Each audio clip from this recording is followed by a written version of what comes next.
Assalamualaikum warahmatullahi wabarakatuh. Perkenalkan, nama saya Kenayu Rahmalul Maknun dengan NPM 205060140. Di sini saya akan menampilkan sebuah video mengenai pembelajaran behavioristik dan konstruktivistik. Selamat menyaksikan.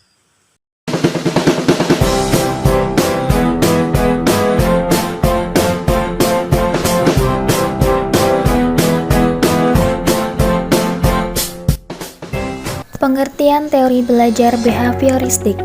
Menurut teori behavioristik, belajar adalah merupakan tingkah laku sebagai akibat dari adanya interaksi antara stimulus dan respon. Seseorang dikatakan belajar apabila telah mengalami perubahan perilaku pada dirinya.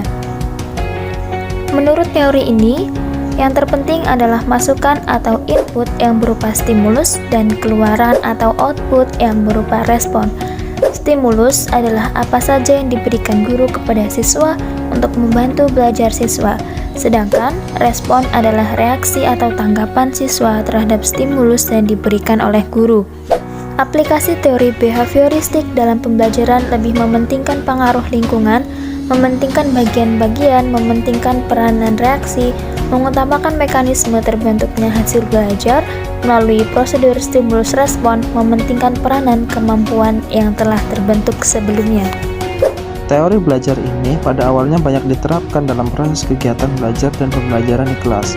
Namun, setelah banyak perkembangan teori belajar lainnya, banyak masyarakat lebih tertarik dalam penggunaan teori belajar lainnya dalam proses pembelajaran. Berikut adalah ciri-ciri teori behavioristik. Yang pertama, yaitu bersifat mekanistik. Yang kedua, menekankan peranan lingkungan. Yang ketiga, mementingkan pembentukan reaksi atau respon. Yang keempat, mementingkan atau menekankan pentingnya latihan. Yang kelima, mementingkan mekanisme hasil belajar. Yang keenam, mementingkan peranan kemampuan.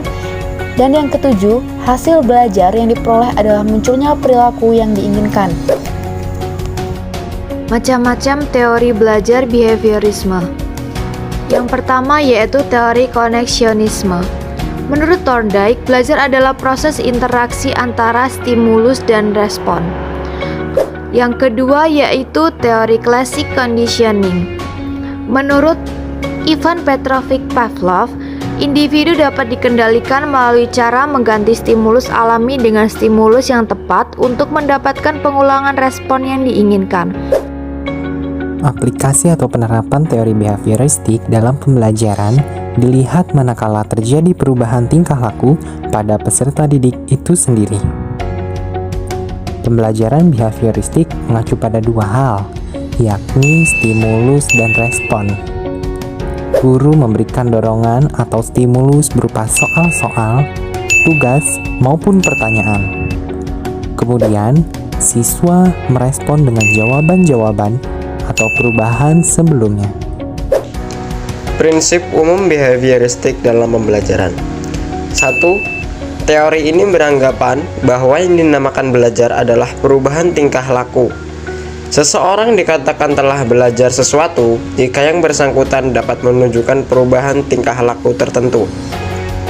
Yang kedua, teori ini beranggapan bahwa yang terpenting dalam belajar adalah adanya stimulus dan respons. Yang ketiga, reinforcement, yakni apa saja yang dapat menguatkan timbulnya respons, merupakan faktor terpenting dalam belajar.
Itulah tayangan video mengenai pembelajaran behavioristik dan konstruktivistik. Semoga kalian bisa memahaminya. Wabillahi taufiq wal hidayah. Assalamualaikum warahmatullahi wabarakatuh.